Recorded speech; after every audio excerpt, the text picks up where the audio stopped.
కడప జిల్లా బద్వేల్ మండలంలోని చింతల చెరువు గ్రామంలో నిర్వహించిన జలధార కార్యక్రమానికి ముఖ్య అతిథిగా కలెక్టర్ చెరుకూరి శ్రీధర్ విచ్చేసి నీటి పొదుపును ప్రతి ఒక్కరూ పాటించి భూగర్భ జలాలను పెంచి నీటిని సంరక్షించాలని జిల్లా కలెక్టర్ పిలుపునిచ్చారు.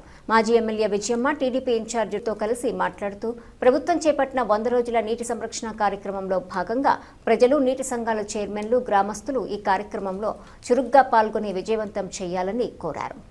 చెరువులు అక్రమాలకు గురై ఉంటే వెంటనే తొలగించాలని, చెరువుల చుట్టూ కంచెలు ఏర్పాటు చేయాలని, తూములు, కాల్వలు, కట్టలు దెబ్బతిన్న చోట మరమ్మతులు చేపట్టాలని అధికారులకు సూచించారు.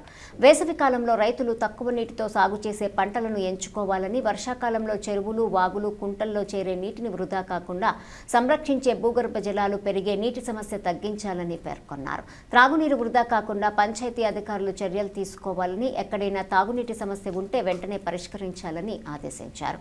ఈ కార్యక్రమంలో RDO Chandramohan, tahsildar Munir, MPDO Ramanareddy, irrigation ED Venugopal Reddy, market yard chairman Subraja, కూటమి అభ్యర్థి రోషన్న తదితరులు పాల్గొన్నారు.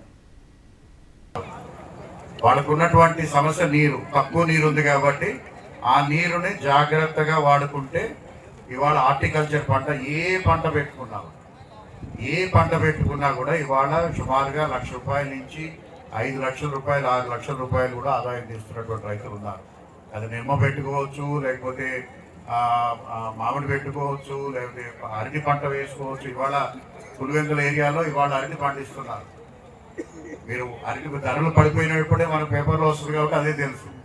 కానీ ఇవాళ ఈ సంవత్సరం కూడా రైతులకి టన్ను ₹25,000 నుంచి ₹25,000 వరకు వచ్చినటువంటి 80% రైతులకి అదే రేట్ వచ్చింది. అంటే ఎకరానికి 30 టన్నులు పండిస్తే ₹20,000 టన్ను పోతే సుమారుగా ఎకరానికి ₹6,00,000. నేనేమి మీకు సినిమా చూపించట్లేదు, వాస్తవం ఇది. మీరు ఏ ఊరికి వెళ్ళినా కూడా, ఏ రైతుని అడిగినా కూడా ఇదే చెప్తాను. అంటే అంత ఆదాయం తీయగలుగుతున్నారు. ఇక్కడ పడే కష్టం రైతు ఒకటే, ఆ పంటకైనా పడే కష్టం ఒకటే, ఈ పంటకైనా పడే కష్టం ఒకటే. కానీ మనం ఆలోచించి ఇవాళ వరి అనేది మనకి ఏదో పడుకుని వ్యవసాయం చేస్తాం కదా, అంటే మా రైతులు కూడా ఒక లేజీగా తయారు చేస్తారు. వరి పంట మనకి కాదు. వరి పంట ఇక్కడ ఎటువంటి పంటలు, నీరు బాగా ఉంది అటువంటి ఏరియాలో గోదావరి జిల్లా సమస్య ఉంటుంది కాబట్టి వరి తప్పించి వేరేది లేదు. కానీ మన రాయలసీమలో ఏంటంటే ఇవాళ మనకు ఉన్నటువంటి టెక్నాలజీతో, ముఖ్యంగా డ్రిప్ ఇరిగేషన్తో ఇవాళ ఇప్పుడు ఆ కొండ ఉంది, ఆ కొండ మీద కూడా వ్యవసాయం చేయొచ్చు. ఇప్పుడు అంత టెక్నాలజీ ఇవాళ అందుబాటులోకి వచ్చింది.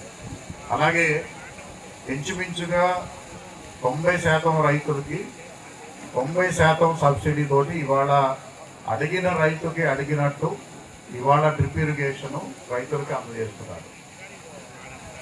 అలాగే మన జిల్లాలోనే మీ పక్కన ఉన్నటువంటి కొన్ని మండలాలు తీసుకున్నట్టయితే ఇవాళ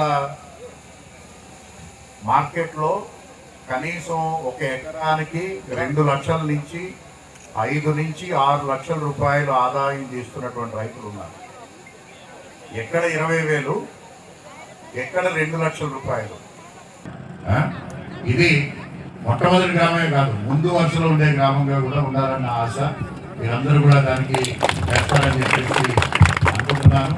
అలాగే దీనికి సంబంధించి మీకు మీ గ్రామంలో మీ విలేజ్ సెక్రటేరియట్ ఏదైతే ఉందో వాళ్ళు మీకు అందుబాటులో ఉంటారు సర్వీస్. అలాగే మీకు సెల్ఫ్ హెల్ప్ గ్రూప్ వాళ్ళు కానీ మీకు అందరినీ, అంటే రైతాంగం అంటే ఇవాళ మీ ఇంట్లో ఉన్నటువంటి ఆడవాళ్ళు, మీ భార్య కావచ్చు, మీ తల్లి కావచ్చు, మీ చెల్లి కావచ్చు, మీ అక్క కావచ్చు.